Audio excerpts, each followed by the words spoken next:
It is the home of 25,000 people living in a community which only 5 years ago was undreamed of. A community with many problems, but a community which has, in a short span of time, developed a spirit to find a way around these problems. It is the uranium capital of the world.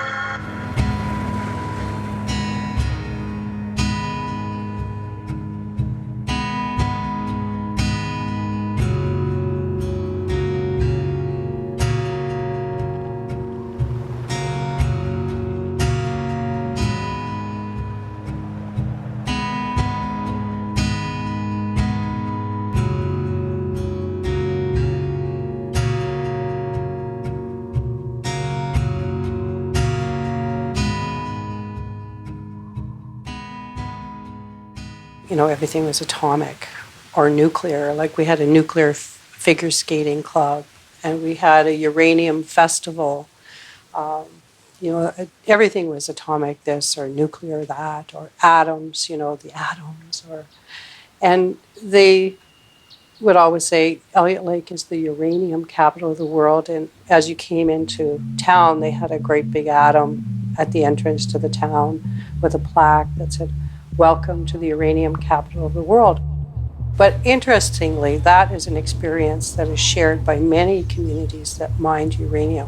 So they were all told the same thing, that they were providing a source of much needed energy, you know, to the world, and this is how they were important.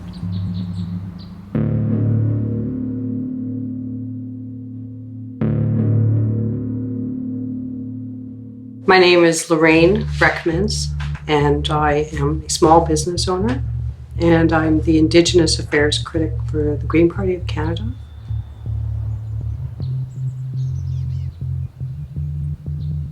I can't calculate how much was taken, where did it end up, and what consideration has ever been given to the original people of that area.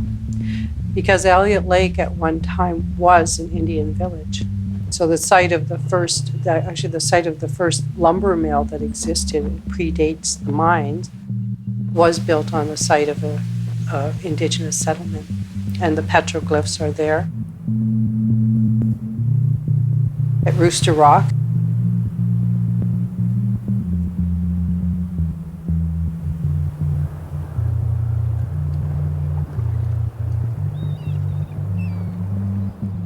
My father worked there. You know, he died of mine-related illness. I went to the hospital when he was sick, and I was visiting with him, and we were there for a few weeks. And I said, "How come none of your friends have come by?" And he said, "Are you crazy? They're all dead."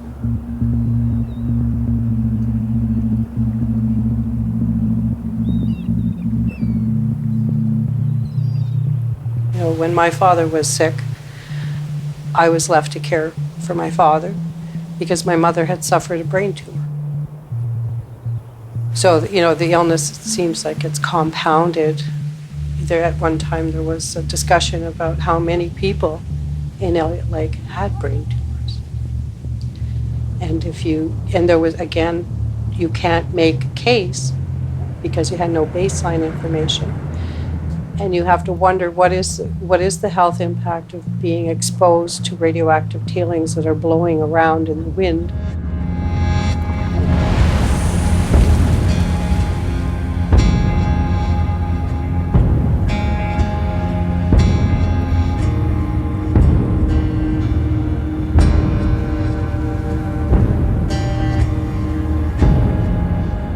The story is really about sustainability. And it is about care for water. At the end of the day, I think that's what aside from all the social and economic injustice and the racism and the disregard for treaty relationships, aside from all of that political stuff, at the end of the day, we somehow as a society agree to maintain a water cover on those nuclear waste dumps in perpetuity. as we're heading into a climate crisis, as we're heading into probable drought situations. If we have torrential rains, we have no way to measure the impact of those torrential rains on the stability of those dams. So we really set ourselves up at a great disadvantage by completely disregarding the sacredness of water.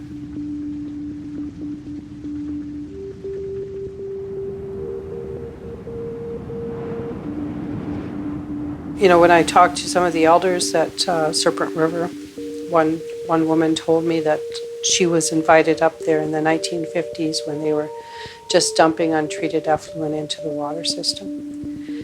And some of the members of Serpent River Band went up there to the site, and she said she saw dead animals just laying around on the ground beside the tailings. And she fell to her knees and started to cry. Like it just, you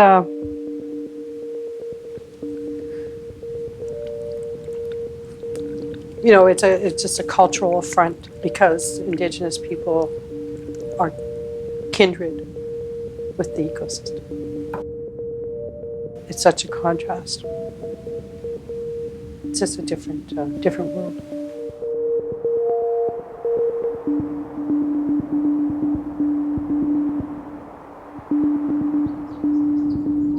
But if you spoke out against the nuclear industry, you weren't very popular. You know, my concern was always about exposure to radiation because the tailings had been left untreated since the 50s, and they were blowing over the community. There was high radon in most of the homes. Some of the mine waste was used as backfill at the school, at the hospital, under your home. Atomic Energy Control Board would come in and bring a fan to your house so that you could suck the radon gas out of your house into your driveway, I guess. So it was, you know, I just really think it's a place that should never be built, ever.